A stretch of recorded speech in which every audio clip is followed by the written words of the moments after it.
On passe à Cannes à présent, rendez-vous quotidien avec La Croisette. 25 ans après sa Palme d'Or, Quentin Tarantino fait son grand retour à Cannes ce soir avec la projection de son 9e film, Once Upon a Time in Hollywood. Lauréat de la récompense suprême en 1994, président du jury, on s'en souvient, c'était en 2004. Le réalisateur américain a présenté 3 de ses précédents films au festival avant la projection donc de son dernier opus. Le réalisateur de Pulp Fiction et de Kill Bill a publié une lettre ouverte. Il demande aux critiques de ne rien révéler de l'intrigue. Louise Dupont est à Cannes pour France 24. C'est l'événement ce soir sur La Croisette, la montée des marches de Leonardo DiCaprio et Brad Pitt aux côtés de Quentin Tarantino. Le réalisateur à l'univers déjanté est de retour en compétition 25 ans jour pour jour après la présentation ici même de Pulp Fiction. Le film avait reçu la Palme d'Or. Alors très peu de choses ont filtré sur ce nouveau film Once Upon a Time in Hollywood, si ce n'est que l'histoire se déroule en 1969 et qu'on y suit les aventures d'une star de la télévision et de sa doublure incarnée par Leonardo DiCaprio et Brad Pitt. Bande annonce. So, Rick, explain to the audience exactly what it is a stunt double does. Actors are required to do a lot of dangerous stuff.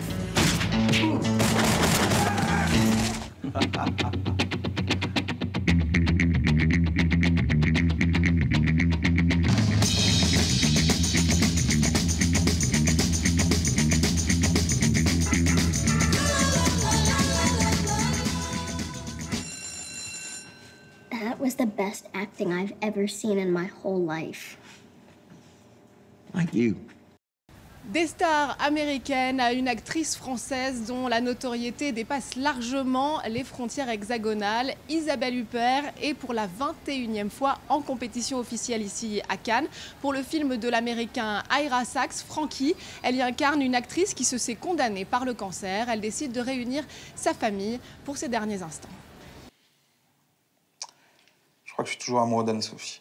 Oh non, pitié, c'est pas possible. Ah, pourquoi? Bah, tu vis avec ces filles pendant 2 ans et pendant tout le temps que t'es avec elles, t'es pas sûr de les aimer. Donc elle te quitte. Il suffit qu'elle s'en aille pour que tu découvres que t'es amoureux d'elle. Ça peut plus durer comme ça, alors. Anne-Sophie, Béatrice, Julie, tout tourne en rond, faut que ça s'arrête. Anne-Sophie et toi, ça fait 2 ans que vous êtes plus ensemble.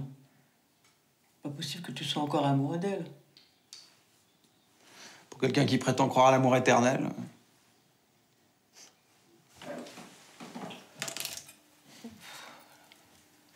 L'amour éternel, j'irai pas jusque-là.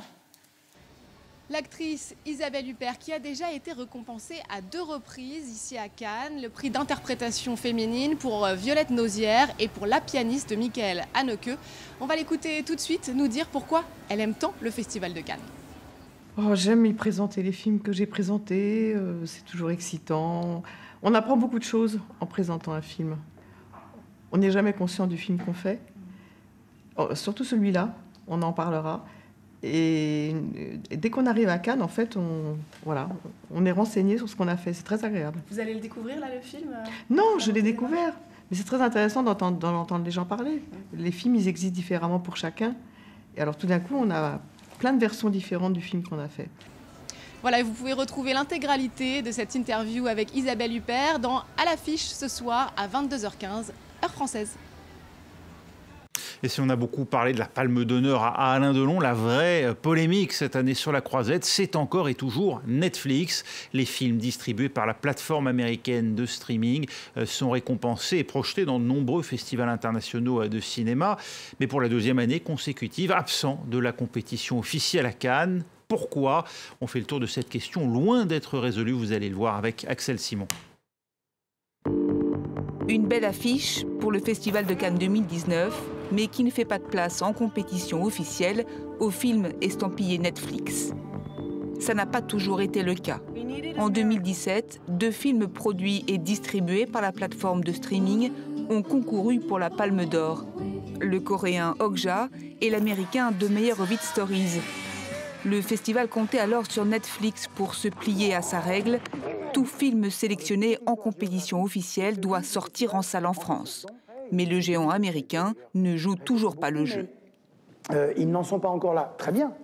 Et nous, on n'en est pas encore à vouloir, et si j'ose dire, loin de là, Nous n'en sommes pas à vouloir accueillir en compétition des films qui ne rencontrent pas le public en salle.